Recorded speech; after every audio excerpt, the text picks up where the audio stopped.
Selamat sore. Terima kasih Pak atas waktunya.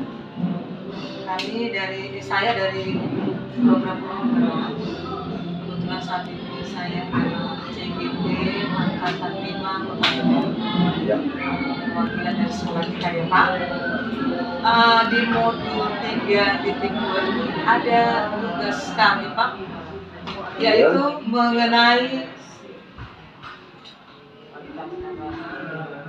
mengidentifikasi secara kolaboratif bersama warga sekolah lainnya, bersama dengan guru, bersama dengan pimpinan sekolah, bersama dengan siswa, dan satu lagi ada bersama dengan orang tua. Nah, untuk saat ini Bapak selaku pimpinan sekolah yaitu wakil kepala sekolah, mohon Pak bantuannya supaya saya mampu mengidentifikasi atau membuat pemetaan terhadap aset-aset yang ada di sekolah. Jadi hal pertama yang ingin saya ketahui, menurut Bapak apa saja aset-aset yang kekuatan yang ada di sekolah? Baik, terima kasih Bu Lindong. Sebagai organisasi pendidikan, sekolah kita ya tentunya mengacu kepada sumber daya atau modal. Aset yang Ibu katakan itu adalah modal yang kita miliki sebagai kekuatan untuk mengoperasikan sekaligus mengembangkan kegiatan pendidikan di sekolah kita sehingga semakin ke depan semakin maju.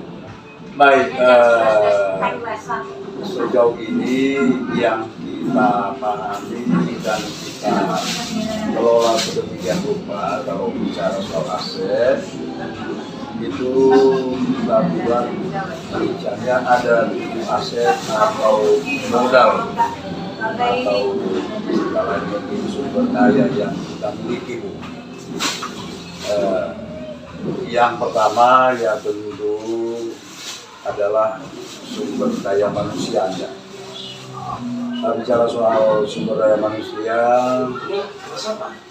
pertama yaitu ketersediaan sumber daya internal kita, yaitu tenaga pendidik maupun pendidik atau guru maupun tenaga non guru.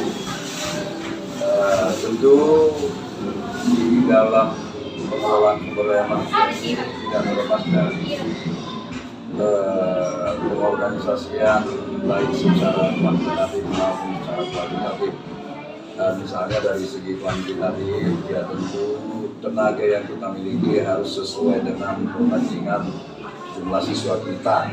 Nah, itu yang pertama. Yang kedua, sesuai dengan kemajuan keterkinian, terutama tenaga pendidik kita itu paling rendah kualifikasi pendidikannya strata 1. Selanjutnya beberapa tenaga pendidik kita sudah strata 2. Mudah-mudahan dalam waktu dekat ada yang sudah terbuka hatinya untuk melanjut ke S3 begitu. Karena ini tuntutan kebutuhan ya Bu. Itu dari segi sumber daya manusia. Kemudian dari segi modal sosial ini juga tidak kalah pentingnya ya Bu. Sebab sekolah kita ada hidup berkembang di tengah kehidupan masyarakat. Jadi modal sosial kita sudah sejak lama membangun kemitraan dengan masyarakat, baik masyarakat sekitar sekolah, termasuk juga komponen atau elemen masyarakat di tempat-tempat tertentu ya sesuai dengan program kita. Kalau di masyarakat sekitar sekolah kita misalnya kita sudah membangun budaya bakti sosial. Iya, mengadakan kebersihan lingkungan secara bersama-sama, tidak hanya lingkungan internal sekolah, tapi juga namanya di sekitar kampus itu eksternal ya. Kemudian kalau di konteks yang dibuat masyarakat sekitar sekolah, kita juga misalnya sering melakukan aksi sosial kepada asuhan, memberikan bantuan kepada orang yang membutuhkan, termasuk di saat puncak-puncak peristiwa Sinabung. Kita juga mengumpulkan sumbangan sukarela, lalu mengutus beberapa pihak sekolah untuk mengantarkan sumbangan, ditambah dengan kegiatan-kegiatan sosial lainnya. Itu yang kedua ya Bu. Kemudian yang ketiga, modal religius atau agama. Ini juga suatu berkah bagi kita. Pertama bahwa di lingkungan sekolah kita suasana kehidupan beragama itu sangat toleran, toleransinya sangat bagus. Tidak hanya sebatas suasana peribadatan dalam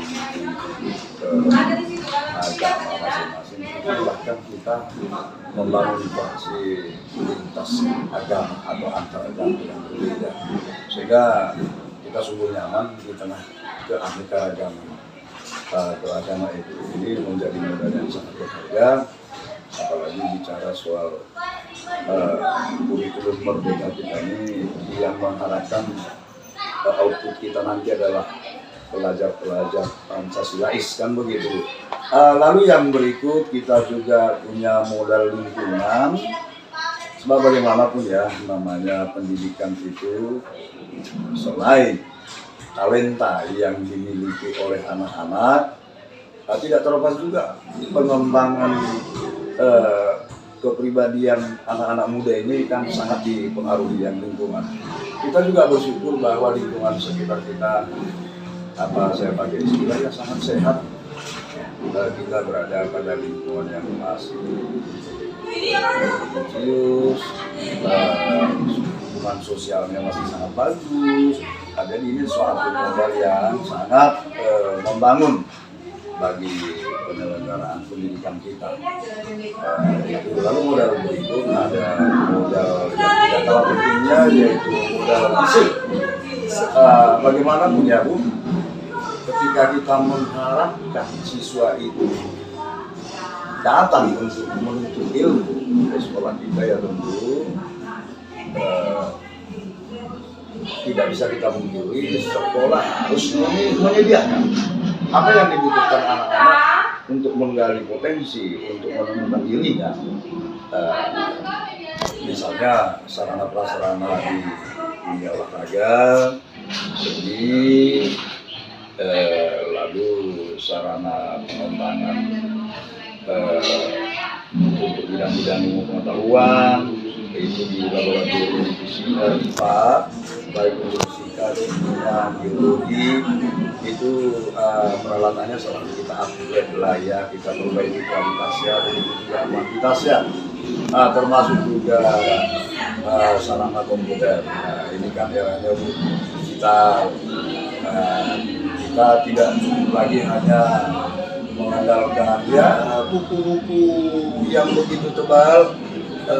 Kurikulum merdeka ini kan kita harapkan juga skop pembelajaran itu semakin bervariasi, semakin luas, sehingga anak-anak itu benar-benar menikmati kemerdekaannya dalam belajar. Jadi sedapat mungkin kita penuhi sarana prasarana, kan begitu Bu. Lalu yang berikut, kita juga bersyukur terutama berterima kasih kepada pemerintah. Dari segi modal finansial, saya pikir kita harus berulang-ulang berterima kasih kepada pemerintah dengan ketersediaan dana BOS. Apalagi sekolah kita sebagai sekolah penggerak, ya.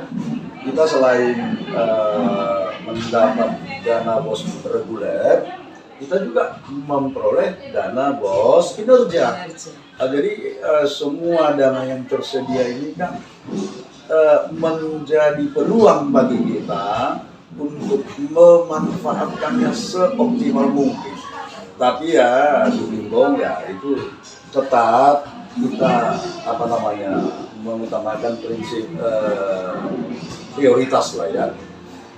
Semua kebutuhan itu sedapat mungkin kita penuhi, tapi tentu ada dong ya, apa yang menjadi prioritas. Namanya kan bos, bantuan operasional sekolah, bagaimana supaya operasional sekolah itu semakin mantap.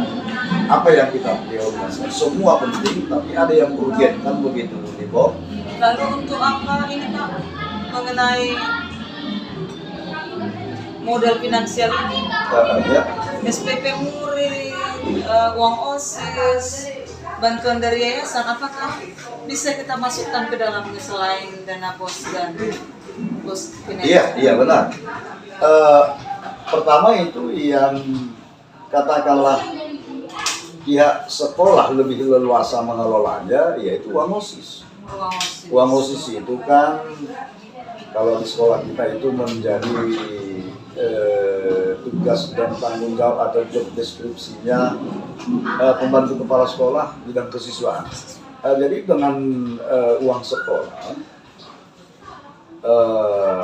pengurus OSIS terutama itu setiap awal priorisasi selalu mengadakan pertemuan untuk menyusun program OSIS untuk sapi panggilan.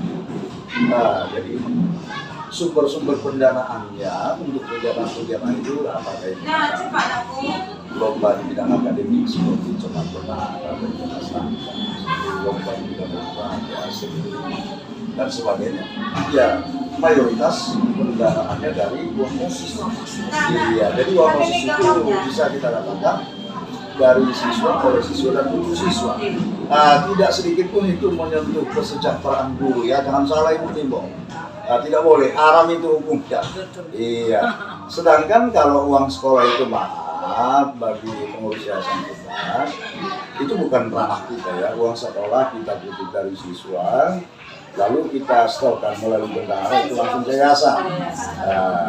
Yang langsung kembali ke kita itu ya katakanlah berupa gaji dan mungkin perbaikan sarana, prasarana, begitu ya Bu.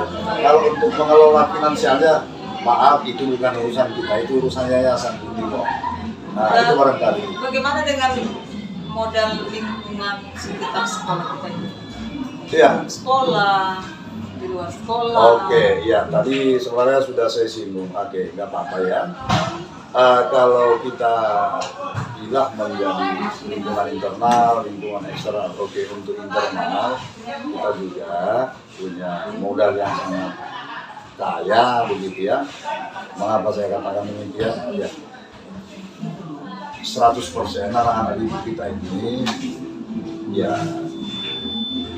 hidup ya sangat wajar-wajar dong, tidak ada yang terlibat narkoba, penjualan bebas, soal sedikit ada kemasalah barangkali bukan sebuah ancaman itu ya. Kenakalan remaja kan biasa. Justru tugas kita lah untuk membentuk mereka sehingga tiba saatnya nanti mereka melepaskan diri dari kenakalan-kenakalan itu. Sedangkan untuk modal lingkungan eksternal ya kita juga sangat bersyukur bahwa lingkungan sekitar kita selain suasana, kehidupan sosialnya sangat mendukung sekolah kita, suasana religiusitasnya juga sangat bagus, kita berada pada lingkungan yang nyaman, jadi kan ini modal yang bisa kita manfaatkan, begitu. Lalu kita, ini bagian akhir sekarang ya Pak, bagaimana Iya. menurut Bapak mengenai modal politik? Oke, mengenai modal politik, pertama bahwa sebagai masyarakat sekolah atau sebagai bagian dari masyarakat ya kita juga tidak bisa memisahkan diri dari kehidupan politik. Arti politik di sini ya Bu Limbong bukan dalam konteks kehidupan berpartai dan sebagainya, dalam konteks kehidupan pendidikan atau di masyarakat sekolah yang bisa saya terjemahkan modal politik kita itu ya misalnya kita membangun kemitraan atau kerjasama dengan para stakeholder apakah itu instansi terkait dengan aparatur setempat, mulai dari lingkungan, kelurahan sampai di kecamatan. Kemitraan yang kita bangun itu sungguh-sungguh kita rasakan manfaatnya. Ya, misalnya ketika ada hajatan-hajatan nasional, kita sudah beberapa kali menjadi pusat kegiatan secara nasional dalam lingkup kecamatan, misalnya apakah itu Hari Sumpah Pemuda, apakah itu perayaan 17 Agustusan. Ini kan modal yang sangat bagus untuk membangun pendidikan kita ini ke depan. Barangkali itu kalau untuk konteks relasi ke partai politik Mahfud Limbong itu bukan ranah kita ya Bu. Kira-kira begitu Bu, ada lagi? Oke Pak, udah cukup banyak yang kita bahas ya Pak. Jadi kalau saya mencatat ini udah luar biasa banyak bantuan Bapak untuk tugas saya. Oh, tidak apa-apa Bu. Karena kan memetakan aset-aset yang ada di situ. Jadi tadi kita sudah mencakup 7 aset Pak, atau modal. Ada yang modal manusia, modal sosial, modal politik, lingkungan, modal agama dan budaya, kemudian modal finansial dan juga modal fisik. Jadi kan kalau selama ini saya berpikir bahwasannya kalau aset semula itu hanya berhubungan dengan sarana dan prasarana. Iya. Ternyata dengan informasi yang Bapak sampaikan bahwasannya aset atau kekuatan sekolah itu ada banyak jenis. Benar, iya. Salah satunya yang tadi modal manusia.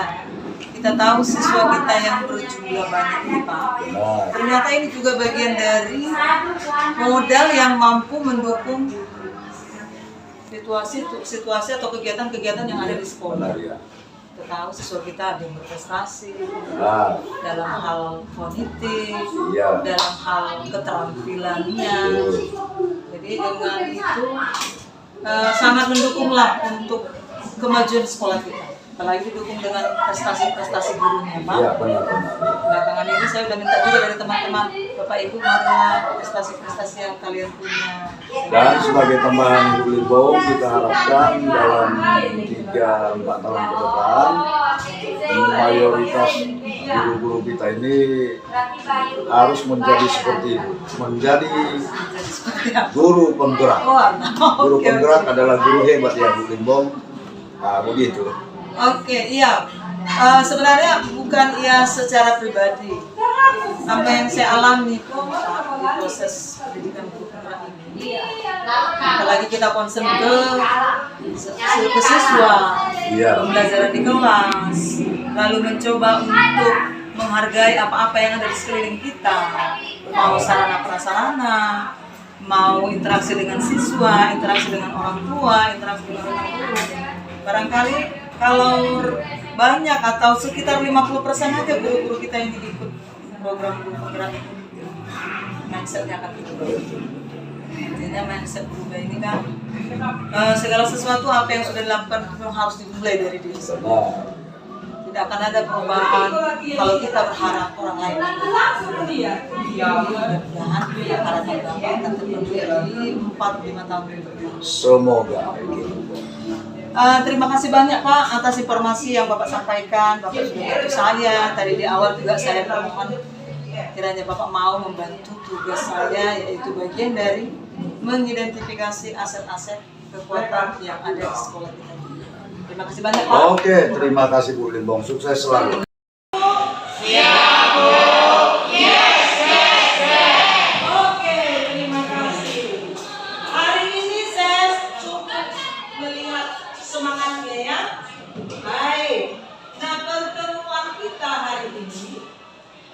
Adalah mengenai pemimpin dalam pengelolaan sumber daya.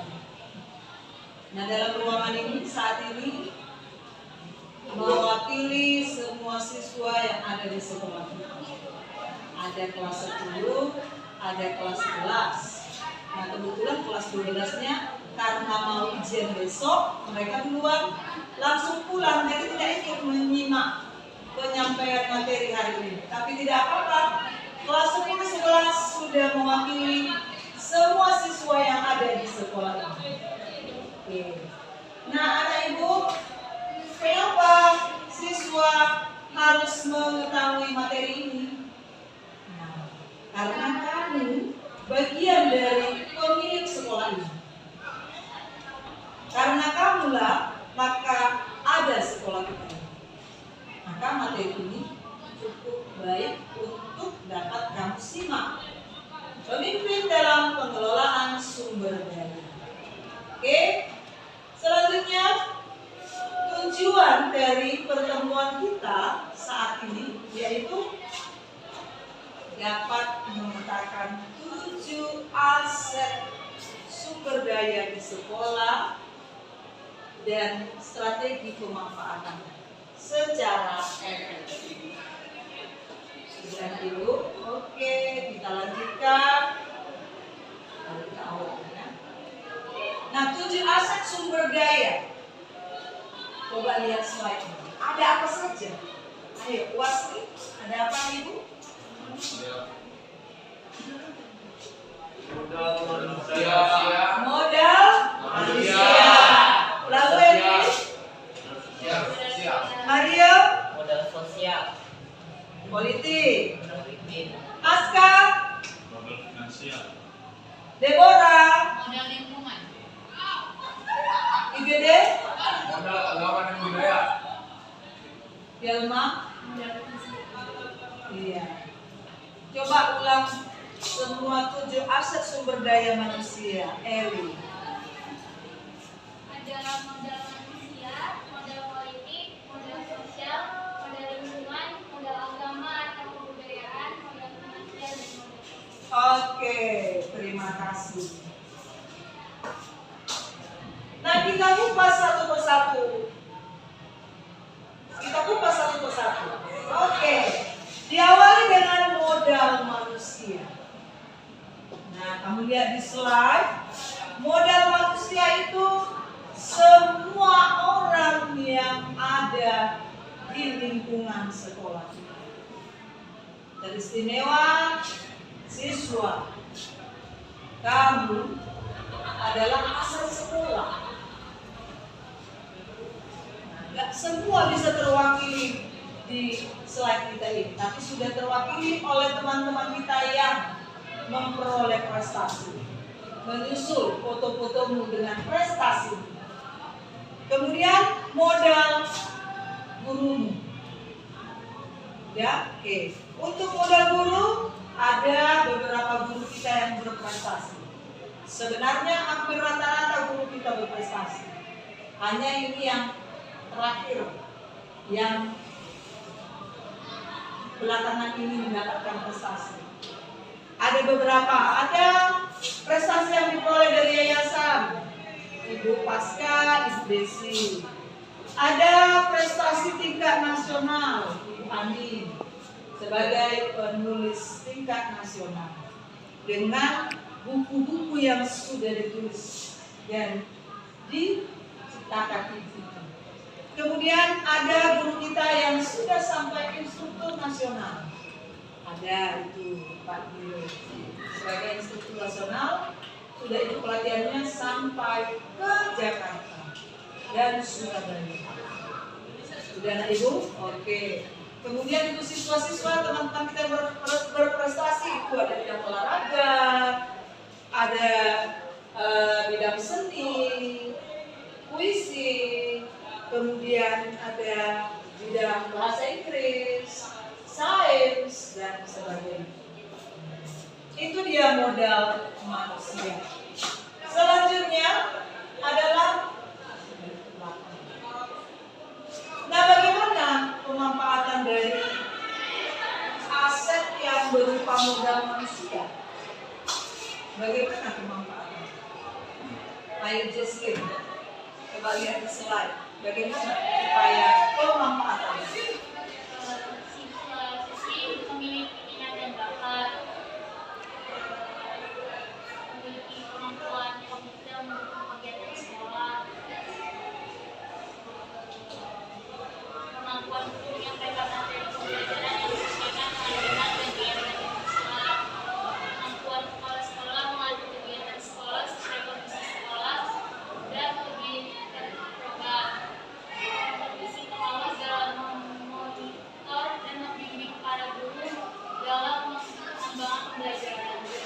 Iya. Nah, lihat. Jadi pemanfaatannya juga untuk siswa dan untuk kemajuan sekolah. Nah, bagaimana strategi yang digunakan? Bagaimana strategi yang digunakan agar pemanfaatan aset teristimewa untuk modal manusia dapat bermanfaat dengan baik? Ayo, Putri. Yang pertama, menjadwalkan kegiatan ekstrakurikuler sesuai dengan jenjang perkembangan siswa serta mengikuti lomba. Yang kedua, menyusun RPP yang membuat pembelajaran. Yang ketiga, merancang dan membuat program sekolah pada RKAS pada jangka pendek dan jangka panjang. Yang keempat, visitasi pengawas secara rutin di sekolah. Yang kelima, melakukan pertemuan orang tua di awal semester. Yang keenam, melibatkan orang tua dalam penyelesaian. Yang ketujuh, berkolaborasi dengan komite dalam pembuatan program sekolah. Iya, benar. Strategi yang dilakukan agar aset sekolah khusus untuk modal manusia dapat bermanfaatkan dengan baik seperti yang sudah disampaikan oleh Ibu tadi. Bahwasannya kegiatan ekstra di sekolah ada penjadwalan. Ya, kegiatan ekstra untuk perkembangan minat bakat siswa. Sudah, tapi kalau tidak dijadwalkan dengan baik, tentu tidak akan terlaksana dengan baik pula. Nah, modal manusia dari guru diharapkan mampu menyusun RPP. RPP itu rencana pelaksanaan pembelajaran. Jadi, setiap guru mengajarkan materi kepada siswa harus ada RPP. Nah, apakah terlaksana dengan baik? Namanya rancangan. Nah, perbaikannya dilihat untuk perbaikan ke depannya. Kemudian merancang dan membuat program sekolah berdasarkan RKAS. Nah, RKAS ini biasanya yang merancang adalah kepala sekolah dibantu oleh staf-stafnya untuk jangka pendek dan juga untuk jangka panjang keberlangsungan dari sekolah kita ini. Kemudian visitasi pengawas secara rutin ke sekolah ini dilakukan oleh dinas juga oleh yayasan. Nah, kalau kamu pernah alami di kelas itu ada datang tamu itu mensupervisi guru. Nah, itulah dia yang namanya visitasi pengawas. Ya, jadi untuk akademiknya. Kemudian melakukan pertemuan orang tua di awal semester. Sebelum COVID ini pernah dilakukan. Nah, ini kan masih endemi, jadi belum terlaksana dengan baik. Tapi poin melibatkan orang tua dalam penyelesaian kesulitan belajar siswa, masalah-masalah siswa itu masih kita lakukan. Terbukti ada beberapa teman kita yang memang orang tuanya diundang, ya, untuk kesulitan belajar, untuk kedisiplinan, dan juga ada untuk prestasi. Kemudian yang terakhir, berkolaborasi dengan komite dalam pembuatan program sekolah. Nah, setiap sekolah harus ada komite sekolah. Nah, komite sekolah itu juga sedikit sebagai pengawasan terhadap pelaksanaan kegiatan dan program yang ada di sekolah. Sudah? Oke, berikutnya itu modal sosial. Apa saja modal sosial? Bagaimana modal sosial itu? Cahaya, silakan. Modal sosial itu merupakan dukungan dari keluarga sekitar terhadap program-program sekolah yang menumbuhkan kepercayaan juga sehingga mempercayakan pendidikan anaknya di sekolah. Iya. Jadi modal sosial itu lingkungan sekitar. Bagaimana pemikiran, pandangan masyarakat sekitar tentang sekolah kita ini?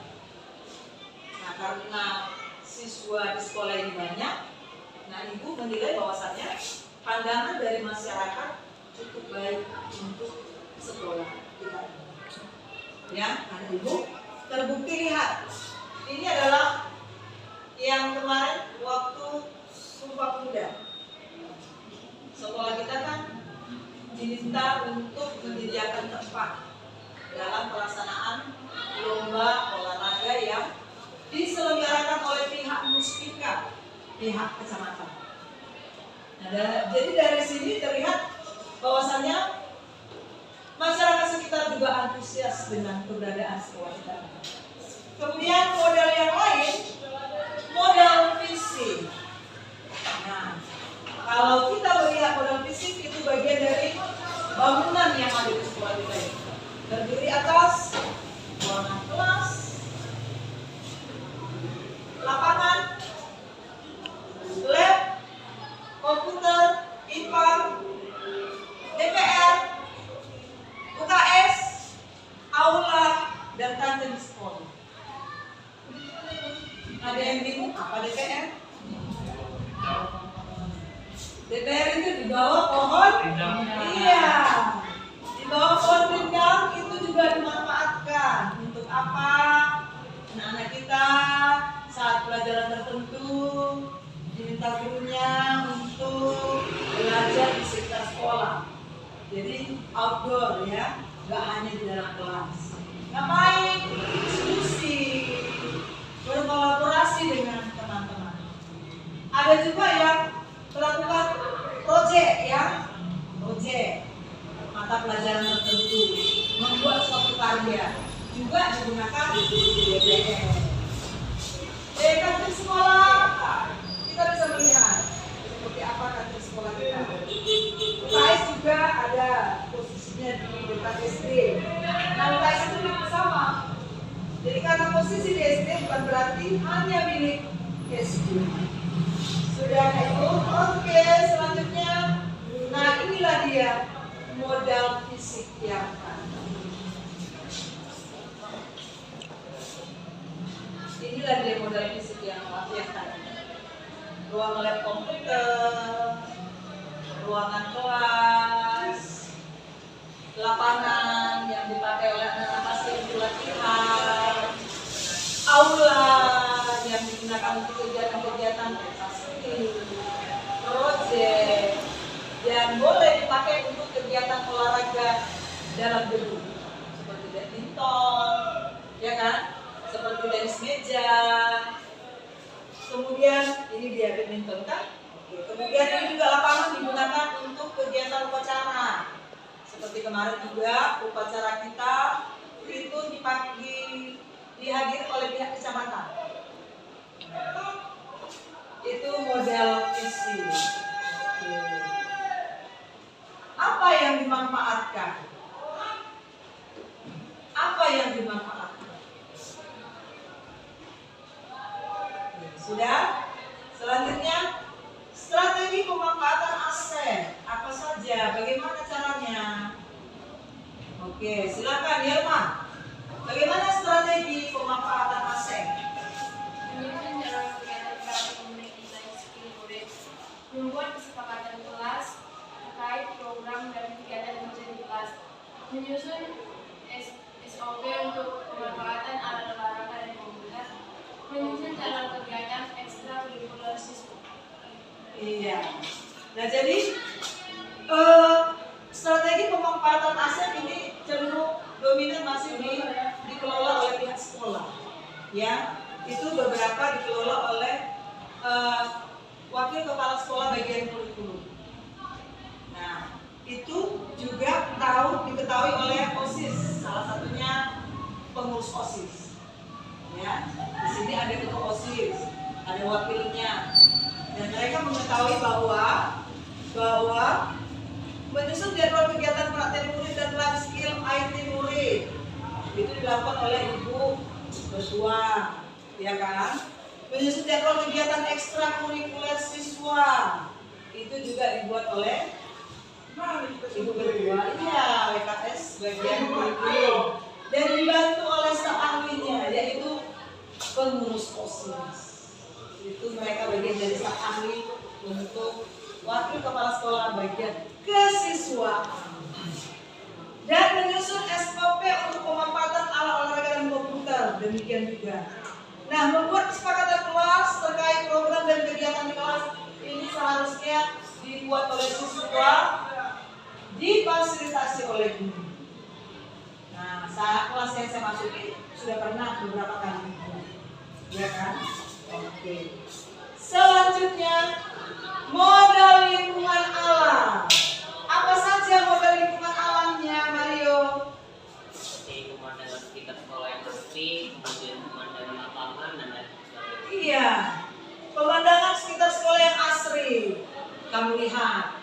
sekeliling kelas kami. Sulit membayangkan karena sekarang berada di dalam ruangan, ada di selai. Nah, ini bagian dari koridor kelas lantai 2. Koridor kelas lantai 2. Gerak. Sudah? Oke. Kemudian untuk apa saja pemanfaatannya? Apa yang dimanfaatkan? Pemandangan sekitar yang digunakan sebagai sarana belajar. Nah, ini bunga-bunga, DPR, koridor, DPR dipakai untuk sarana belajar. Pernah melakukannya? Pernah. Oke. Selanjutnya modal finansial. Modal finansial. Modal finansial itu untuk sekolah kita adalah modal dari yayasan. Dana bos, SPP murid dan OSIS. Makanya ada uang OSIS. Apapun ceritanya, suatu program tidak akan berjalan jika tidak ada finansial. Maka keberadaan sekolah kita ini karena didukung oleh finansial. Yayasan, dana bos, SPP murid dan OSIS. Saudara Ibu, ini namanya modal finansial. Apa yang dimanfaatkan? Bagaimana strategi pemanfaatan asetnya? Baik, akan dijelaskan oleh Ewi. Silakan Ewi.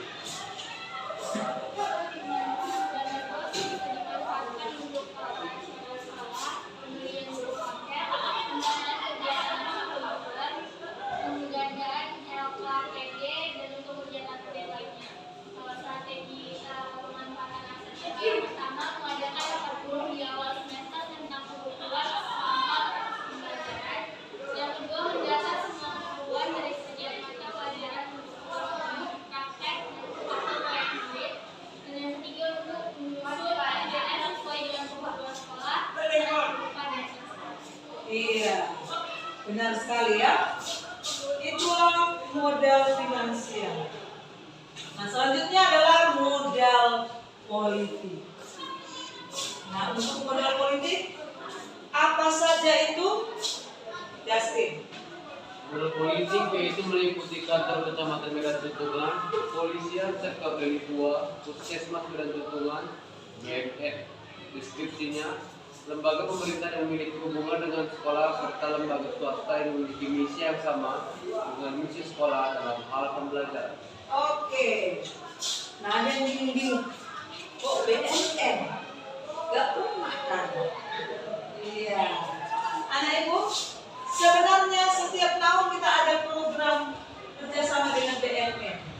Nah, mereka datang ke sekolah kita ini sudah karena ada kerjasama kita. Apa yang mereka sampaikan? Mereka akan menyampaikan tentang penyalahgunaan narkoba, hal-hal yang harus dihindari, hal-hal yang sebenarnya siswa tidak boleh sentuh itu yang disampaikan oleh pihak BNN. Nah, karena masih endemi sampai saat ini mungkin kalian belum pernah, kita juga belum pernah dikunjungi. Nah, nanti kalau udah normal semua, itu akan berjalan semua. Puskesmas Medan Tuntungan, ayo yang kelas 10. Mana yang kelas 10? Oke. Pengalaman apa yang kamu peroleh dengan kerjasama Puskesmas Medan Tuntungan? Oke deh.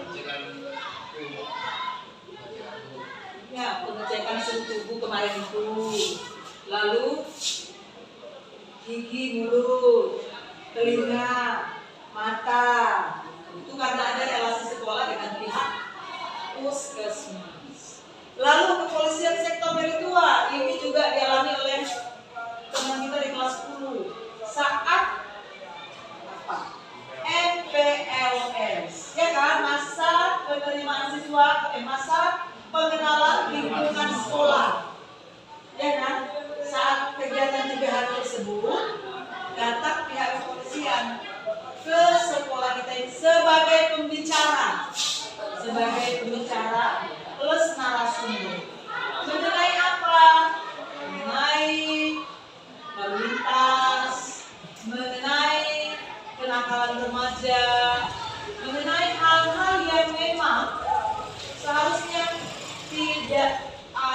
terjadi pada siswa. Rokok, narkoba, dan sebagainya. Ya kan? Oke. Kantor Kecamatan Medan Pegunungan kita sudah ada kerjasama selama ini. Salah satunya kegiatan Sumpah Pemuda tanggal 28 Oktober kemarin sudah berjalan. Sudah ada Ibu? Oke. Ini tadi ya, apa yang dimanfaatkan? Sekolah akan memanfaatkan kantor kecamatan sebagai sarana belajar, puskesmas sebagai pelayanan kesehatan, BNN sosialisasi tentang bahaya narkoba bagi remaja.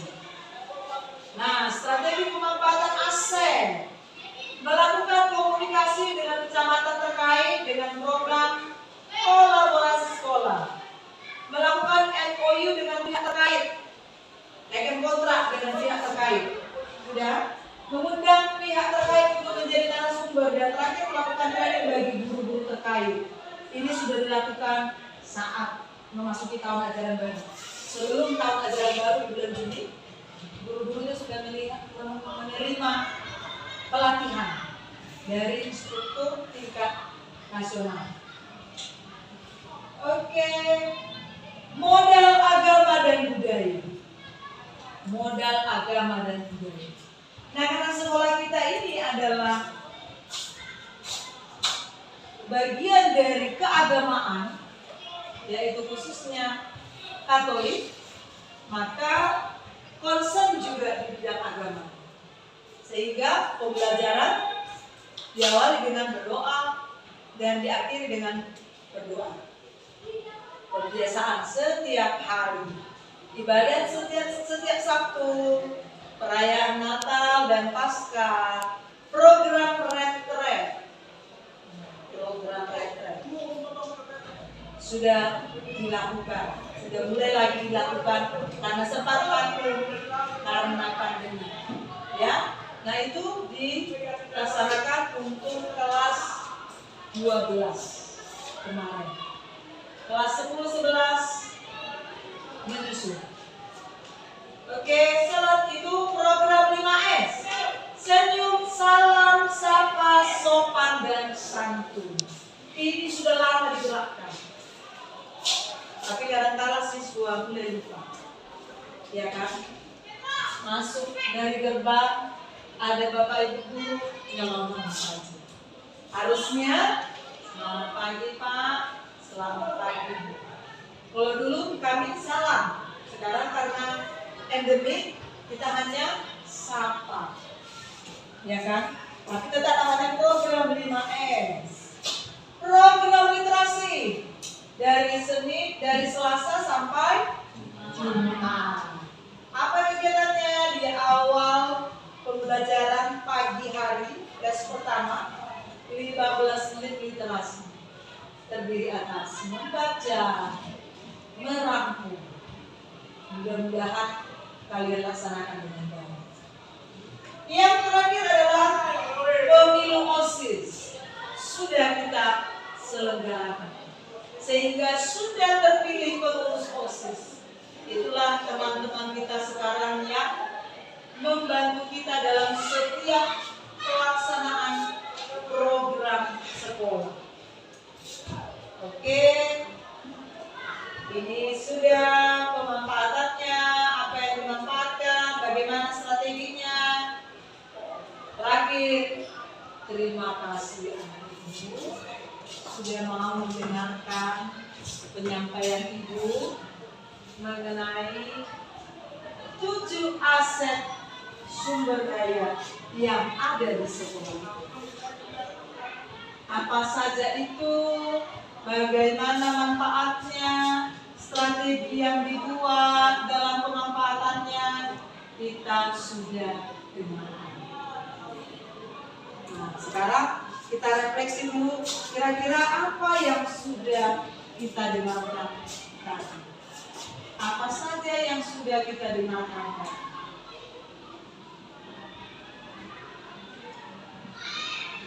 Refleksi sejenak. Oke.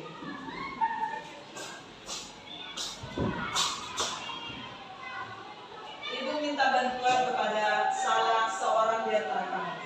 Menurut kamu,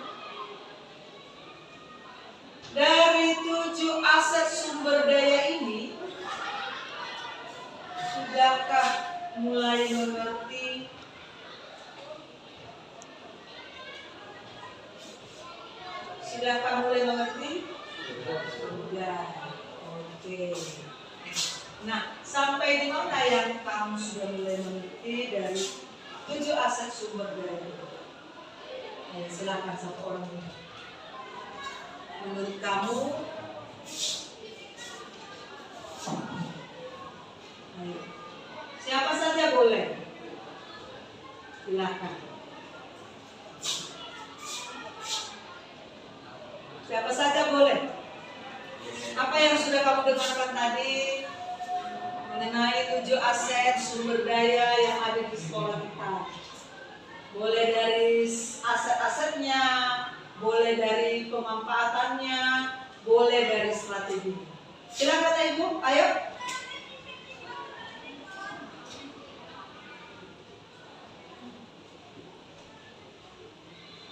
Oke, silakan si Cahaya.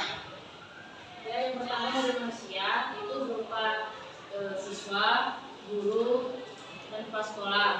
Dan yang kedua itu ada modal sosial, itu dari yayasan, dari dana pos, dan lain-lain.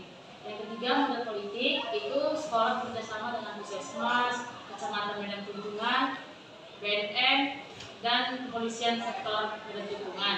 Dan yang keempat itu modal lingkungan, itu adalah inilah kita lapangan, ada bunga, ada DPR, ada lapangan yang asli dan bersih. Dan yang kelima itu ada modal finansial, itu tadi sudah, maaf. Yang keenam ada modal agama dan budaya. Karena sekolah ini kan sekolah Katolik, pasti condong terhadap agama. Jadi setiap pembelajaran dilakukan dengan berdoa dan di akhir pelajaran juga dilakukan dengan berdoa dan diadakan retret dan ada juga pemilihan pimpinan OSIS untuk bagian sektor agama.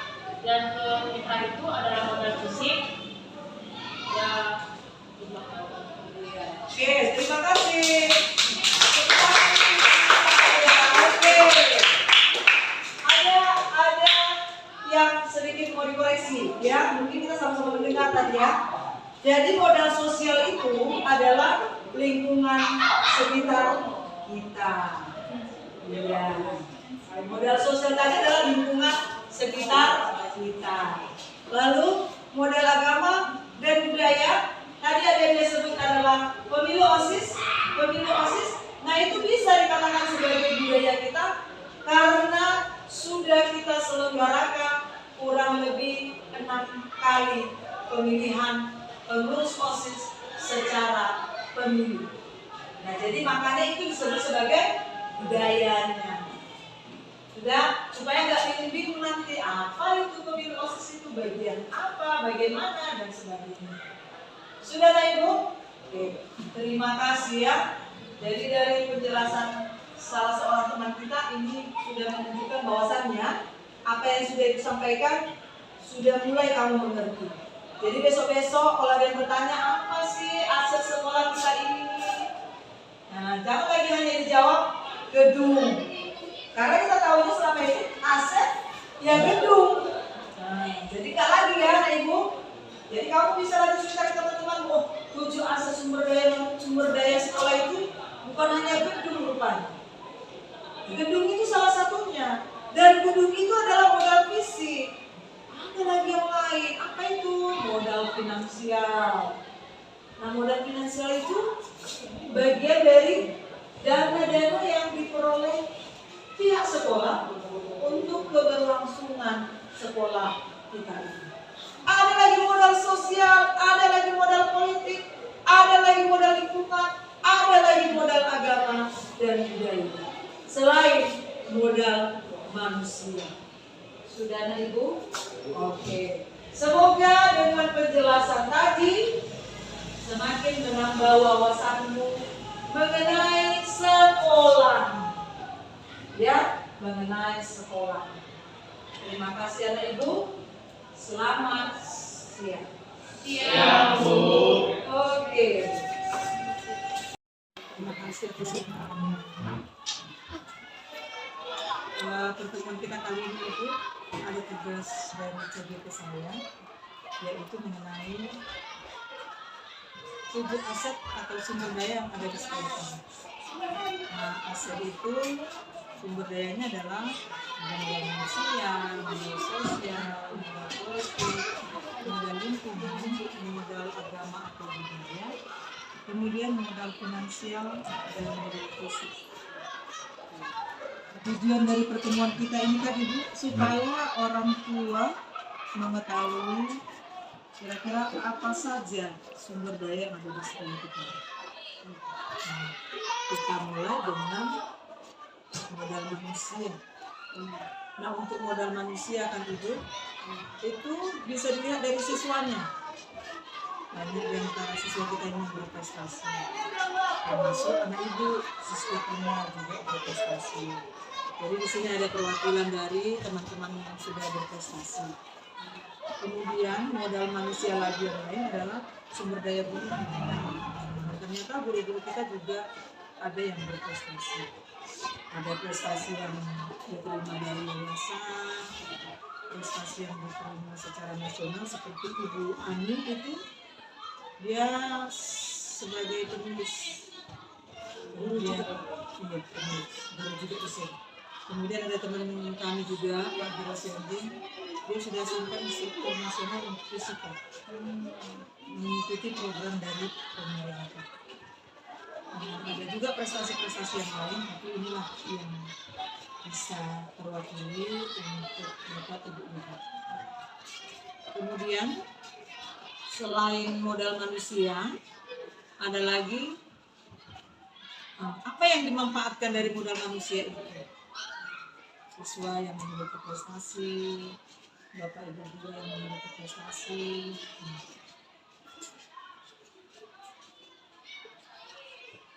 Strategi pemanfaatannya seperti yang Anda Ibu lihat kan di layar screen itu. Strategi pemanfaatannya, kemampuan diri, prestasinya itu digunakan untuk pemanfaatan dalam pembelajaran. Anak-anak kita yang berprestasi ini nanti bisa untuk dikembangkan kemampuan belajarnya dan kemampuan dari keterampilannya. Kemudian modal sosial. Modal sosial ini kan Ibu berhubungan dengan komunikasi dengan orang-orang di sekitar lingkungan sekolah kita, seperti kerjasama dengan antar kecamatan. Seperti kemarin itu kan Bu, sekolah kita kebetulan dipilih sebagai penyelenggaraan dari lomba olahraga.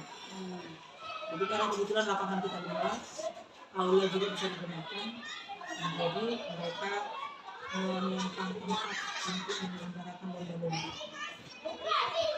Kemudian Ibu, habis sudah, modal sosial sudah, modal fisik ada lapangan, ada UKS, ada aula, ada DPR. DPR itu kerennya kan seperti apa ya, Dewan Pimpinan Rakyat ya. Padahal DPR itu di bawah pohon rindang loh. Ada organisasinya, bukan di bawah pohon rindang itu tempat-tempat duduk anak-anak itu udah lama itu dinobatkan namanya sebagai DPR di bawah pohon rindang. Tempat duduk anak-anak. Tempat duduk anak-anak bisa dipakai untuk belajar, berdiskusi, bercengkrama, hal-hal yang bermanfaat lah Ibu. Kemudian aula itu dipakai untuk kegiatan-kegiatan besar seperti perayaan Natal, kegiatan pentas seni. Itu pernah kemarin tahun 2016 kita buat pentas seni. UKS unit kesehatan siswa. Jadi lokasinya di unit SD, tapi kita untuk bersama. Kemudian, nah inilah kegiatan-kegiatan yang ada di sekolah kita. Kegiatan komputernya, walaupun memang terjadwal sesuai dengan kebutuhan guru komputernya. Iya, pasti kakak. Lalu ini tadi pentas seni yang menggunakan aula ya Bu. Kemudian ini tadi pemanfaatannya sudah, strateginya, pengelolaan asetnya. Kemudian modal lingkungan alam. Nah modal lingkungan alam itu lingkungan sekitar kita. Ibu bisa lihat kan, ini perwakilan dari lingkungan asri yang ada di sekitar sekolah kita. Kalau yang sebenarnya Ibu bisa lihat kan, ini bagian lantai 2 yang saya foto untuk dokumentasi. Nah, jadi ini juga dimanfaatkan anak untuk tempat belajar. Ini tadi yang di bawah pohon rindang, kemudian koridor, bagian dekat-dekat bunga itu Bu, anak-anak kadang-kadang mau ambil bunganya untuk tugas proyek ya, tugas proyek mereka. Selanjutnya, modal finansial dari yayasan, ada juga dana bos reguler, ada juga dana boskin. Boskin itu dana bos kinerja. Kebetulan kita kan sekolah penggerak, ada lagi. Dan itu yang digunakan untuk proyek anak-anak. Cuman pemanfaatannya belum bisa terlalu bebas digunakan oleh sekolah. Karena masih ada penguasaan dari dinas. Jadi keterpakaiannya digunakan untuk kebutuhan sekolah penggerak. Berarti hanya di kelas 10. Lalu udah mulai itu Bu ya? Udah mulai itu sama proyek-proyek. Kemudian SPP murid dan OSIS. Nah, OSIS ini digunakan sebagian besar memang untuk keperluan siswa, untuk pertandingan di dalam maupun keluar. Oke, Ibu, selanjutnya ini tadi kita ceritakan ya pemanfaatannya seperti apa. Modal politik tadi berhubungan dengan kantor kecamatan, lalu dengan kepolisian Ibu. Biasanya di awal semester itu ada, memang sih nggak tergantung apakah di awal semester atau di pertengahan semester. Kadang-kadang mau datang dari BNN untuk informasi kepada siswa mengenai penyalahgunaan itu ya, narkoba. Kemudian dengan puskesmas ya, kemarin di kelas 10 itu sudah mereka periksa gigi, periksa mata, telinga. Selanjutnya